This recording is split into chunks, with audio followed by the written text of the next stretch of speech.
Prajarajyam party వచ్చింది, దాన్ని కూడా నేనే ఓడించాను. మళ్ళీ 2024లో తెలుగుదేశం పార్టీతోనే పోటీ చేస్తాను, మళ్ళీ కూడా నేనే ఓడిస్తానని తెలియజేస్తాను.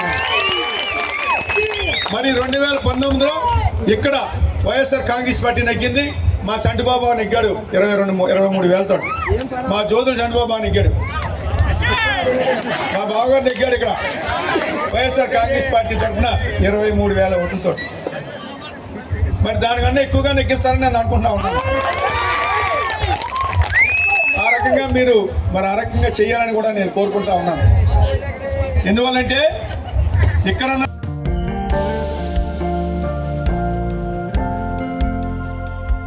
లవ్, ఈ అందమైన 4 అక్షరాల బారిన పడని మనిషి ఉండరు, మనసు ఉండదు.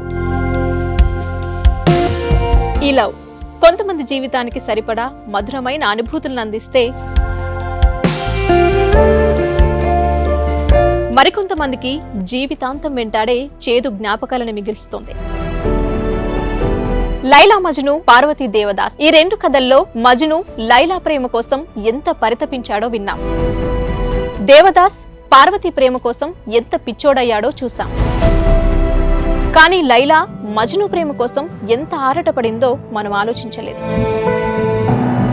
దేవదాసు దూరమయ్యాక పార్వతి పరిస్థితి ఏంటో మనం అర్థం చేసుకోలేదు.